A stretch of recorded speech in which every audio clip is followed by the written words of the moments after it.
ये 3 बातें अगर समझ गए तो जिंदगी में कभी धोखा नहीं खाओगी। तो आइए दोस्तों, गीता में श्री कृष्ण भगवान ने इन 3 बातों के बारे में क्या कहा कि जो भी व्यक्ति इन 3 बातों को समझ लेता है वह जीवन में परम शांति पाता है, स्वर्ग में उनका स्थान हो जाता है। तो आइए दोस्तों, भगवान श्री कृष्ण ने क्या कहा, हैरान करने वाली बात। दोस्तों, यदि वीडियो अच्छा लगे तो वीडियो को लाइक कीजिएगा। भगवान श्री कृष्ण कहते हैं, बड़ा भाई, पिता और गुरु तीनों एक समान पूजनीय माने गए हैं। उसी प्रकार छोटा भाई, पुत्र तथा शिष्य तीनों एक समान बताए गए हैं। पुत्र की बधू, अनुज की भार्या तथा भगनी के साथ अपनी कन्या के समान पवित्र संबंध रखना पारिवारिक, सामाजिक तथा नैतिक धर्म है। तो आइए दोस्तों, भगवान श्री कृष्ण ने क्या कहा, सबसे बड़ी बात। भगवान श्री कृष्ण कहते हैं, चाहे कोई दुराचारी से दुराचारी, पापी से पापी क्यों ना हो, चाहे किसी वर्ण का, आश्रम का, संप्रदाय का, देश का, वेश का हो, अगर वह सच्चे भाव से भगवान की शरण में आ जाता है तो भगवान उसे प्राप्त हो जाते हैं। भगवान इस संपूर्ण जगत के उत्तरदायी है, यह विश्वास ज्ञान है और भगवान के अतिरिक्त दूसरा कोई तत्व नहीं। ऐसा अनुभव होना विज्ञान है। असत के साथ संबंध बनाना अशुभ होता है, जो कि ऊंच नीच योनियों में जन्म लेने के कारण होता है। परमात्मा का नाम, रूप, लीला, धाम, स्मरण, कीर्तन, जप, ध्यान, ज्ञान आदि सब पवित्र है और ये सभी प्राणी मात्र को पवित्र करने वाला है। जो मनुष्य ज्ञान और विज्ञान के भेद को समझ लेते हैं वे भगवान में तल्लीन होकर उनके ही स्वरूप हो जाते हैं। संसार के साथ हमारा संयोग और परमात्मा के साथ हमारा वियोग कभी नहीं हो सकता। परमात्मा सभी योनियों में हमारे साथ रहते हैं, परंतु केवल मनुष्य योनि में ही परमात्मा को पहचाना जा सकता है, अन्य किसी योनि में नहीं। जो लोग भगवान को भूलकर केवल भोग और आनंद में फंसे रहते हैं वे मूर्ख होते हैं। उनका जीवन व्यर्थ हो जाता है, उनका बुरा अंत निश्चित हो जाता है। भगवान श्री कृष्ण कहती है, सांसारिक क्रियाओं में फंसे लोगों को कभी तृप्ति नहीं मिलती। तृप्ति केवल परमात्मा के अर्पण से ही प्राप्त हो सकती है। मनुष्य के पास जो कुछ सुख सुविधाएं, भोग, आनंद की सामग्री है वह परमात्मा के रूप में मौजूद इस विशाल संसार की सेवा के लिए है, लेकिन लोग इसे अपना मानकर भोगते हैं और मालिक की बजाय इनके गुलाम हो जाते हैं। इस सामग्री के खोने पाने को वे अपना खोना पाना या बनना बिगड़ना मानने लगता है। यही उनके विनाश का कारण है। जब मनुष्य स्वयं को भगवान के प्रति समर्पित कर देता है तो चाहे कैसी भी प्रतिकूल या अनुकूल परिस्थिति आए, सब भगवान की दया और कृपा में बदल जाती है।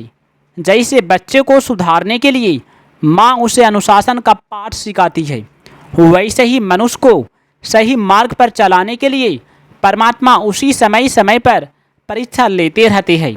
विषमता भगवान में नहीं, सभी प्राणियों में मौजूद होता है। इसी कारण भगवान से दूर हो जाते हैं। जाति और आचरण को लेकर व्यक्ति को परमात्मा की ओर से निराश नहीं होना चाहिए। जाति और आचरण नष्ट होने वाले तथा बनावटी होता है, पर भगवान के साथ व्यक्ति का संबंध नित्य तथा वास्तविक होता है। संसार के लोग बाहरी आवरण से प्रभावित होते हैं, जबकि परमात्मा भीतरी भाव से होते हैं। तो आइए दोस्तों, ये 3 बातें क्या है जिसे समझ लिया तो जिंदगी में कभी धोखा नहीं खाओगी। तो भगवान श्री कृष्ण कहते हैं कि पहला बात यह है कि जो भी व्यक्ति अपना माता पिता और गुरु का सेवा करता है वो व्यक्ति महान होता है, वो लड़का महान होता है, वो लड़की महान होता है, वो माताएं बहनें सभी महान होता है। इसलिए दोस्तों, कभी भी भूल कर भी अपने माता पिता को अपशब्द ना कहे, आंख दिखा दिखा कर उसे बात नहीं करना चाहिए। गुरु का अपमान मत कीजिए, ये सबसे बड़ा पाप माना गया है। और अगला कारण है दोस्तों, ये बात आपको जानना बहुत आवश्यक है, क्रोध। दोस्तों, क्रोध इतना खतरनाक होता है कि जो भी व्यक्ति क्रोध के आवेश में आता है तो वह व्यक्ति छोटे बड़ों को किसी को नहीं पहचानता, किससे कैसे बातें करना चाहिए, चाहे उनके सामने उनकी माता उनका पिता क्यों ना हो, उससे भी अपशब्द कहने लगता है। आँख दिखा दिखा कर, चिल्ला चिल्ला कर बातें करने लगता है। तो दोस्तों कभी भी अपना ज़िंदगी में उतना क्रोध मत कीजिए कि अपना माता पिता का हत्या करना पड़े, अपना गुरु का अपमान करना पड़े।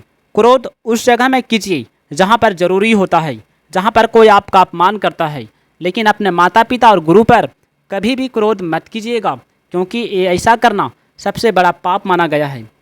अब अगला बात क्या कहा भगवान श्री कृष्ण ने। भगवान श्री कृष्ण कहते हैं कि जो भी व्यक्ति मेरे बताए हुए बातों को समझ लेता है वह जीवन में परम शांति का अनुभव करता है।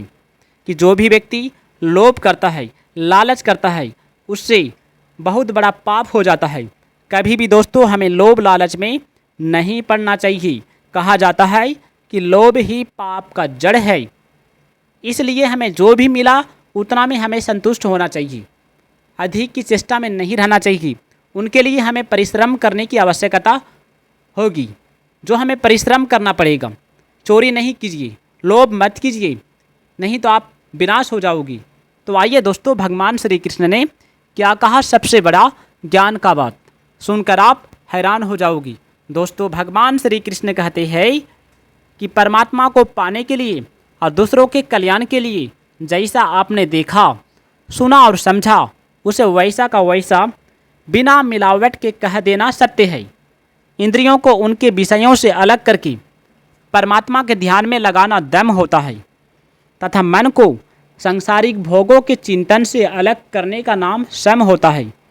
मन, इंद्रियों और शरीर को जब अनुकूल हालात से जो खुशी प्राप्त होती है तो उसे सुख कहा जाता है।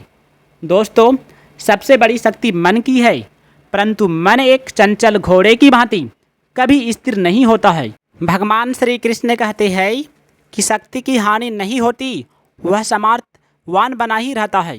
कुछ लोग भगवान को याद करते हैं, कुछ लोगों के मन में हमेशा भगवान का चिंतन चलता ही रहता है। भगवान को याद करना, नकली चिंतन करना और हमेशा चलने वाला चिंतन असली। जो मनुष्य ओम एक अक्षर प्रणव को बोलकर भगवान का स्मरण करके शरीर छोड़कर आ जाता है, उसे मोक्ष प्राप्त होता है।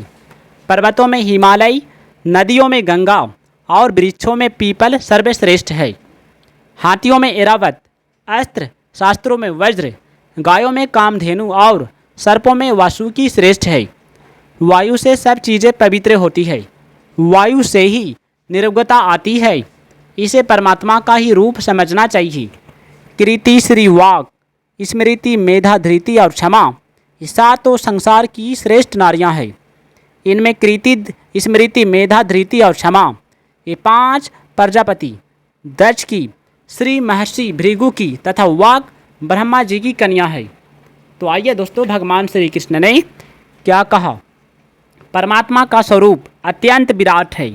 परमात्मा के किसी भी एक सूक्ष्म अंश या रोम कुंभ में अनंत सृष्टियाँ और हमारा ये ब्रह्मांड विद्यमान होता है, जो सबको जानना अवश्य चाहिए। जहाँ प्रेम होता है वहाँ मन लगता है, और जहाँ श्रद्धा होती है वहाँ बुद्धि लगती है। ज्ञान और भक्ति दोनों ही संसार का दुख दूर करने में समान होता है, परंतु दोनों में ज्ञान के मुकाबले भक्ति की महिमा अपरंपार है।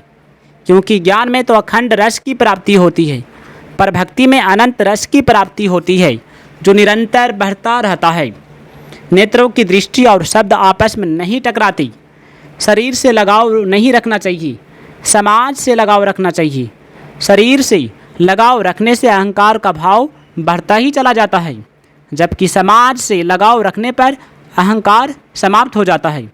दूसरों की पैसों और चीज़ों तथा शरीर से सेवा कर देना ही नहीं, बल्कि अपने लिए कुछ भी न चाहकर दूसरों का हित कैसे हो, उन्हें सुख कैसे मिले, इस भाव से कर्म करना ही सच्ची सेवा होती है। जैसे बिना किसी से प्रेरणा पाए मनुष्य यत्नपूर्वक अपने शरीर की देखभाल करता है, इसका अहंकार भी नहीं करता, इसी प्रकार दूसरों की सेवा करना सच्ची सेवा होती है। बुराई का त्याग होने पर दूसरों की जो सेवा होती है वह बड़े से बड़े दान पुण्य से भी नहीं हो सकती। इसलिए बुराई का त्याग भलाई का मूल है। जिसने बुराई का त्याग कर दिया है वही प्राणी मात्र की भलाई में जुट सकता है। जैसे समुद्र में जल ही जल होता है, ऐसे ही संसार में मृत्यु ही मृत्यु होती है। संसार में पैदा होने वाली कोई भी वस्तु शाश्वत नहीं होती, वह हर क्षण मृत्यु की ओर बढ़ती ही चली जाती है। इसलिए संसार को मृत्यु का सागर कहा गया है। मनुष्य में अनुकूल एवं प्रतिकूल दोनों आदतें रहती है। सांसारिक घटना, परिस्थिति तथा प्राणी पदार्थों में अनुकूल प्रतिकूल आदतें रोग द्वेष उत्पन्न करके मनुष्य को संसार में बांध देती है। मनुष्य जिस भाव से भगवान की शरण लेता है उसी भाव से भगवान उसे आश्रय देता है। मैं क्या हूँ इसका तो पता नहीं, पर मैं हूँ इसका सबको पता है। मैं क्या हूँ को खोज लेना ही ईश्वर को पा लेना है। मन भगवान में लगाने से संसार का चिंतन नहीं होगा और बुद्धि भगवान में लगाने से मनुष्य को संसार के आश्रय की आवश्यकता नहीं रह जाएगी। संसारिक सुख पदार्थ कर्म करने से प्राप्त होते हैं, लेकिन भगवान की प्राप्ति भावना द्वारा होती है। कर्मों को भगवान को अर्पण करने से व्यक्ति आसानी से भगवान को प्राप्त हो जाता है। किसी एक विषय में होशियारी प्राप्त करने के लिए बार बार प्रयत्न करने का नाम अभ्यास है। मन पर नियंत्रण ध्यान तथा अभ्यास द्वारा किया जा सकता है, ज्ञान द्वारा नहीं। कर्मों से लगाव और फल की इच्छा ही संसार में बंधन का कारण होता है। कर्म हो लेकिन लगाव न हो तथा फल की इच्छा न रहने से कर्म फल त्यागी व्यक्ति आसानी से सांसारिक बंधन से मुक्त हो जाता है। शरीर, इंद्रिय, मन, बुद्धि, योग्यता, सामर्थ्य, पदार्थ आदि जो कुछ मनुष्य के पास है वह सब का सब संसार से ही मिला हुआ है, उसका व्यक्तिगत नहीं होता। अपना कुछ नहीं है, अपने लिए कुछ नहीं चाहिए तथा अपने लिए कुछ नहीं करना है। यही कर्म योग का मूल महामंत्र है।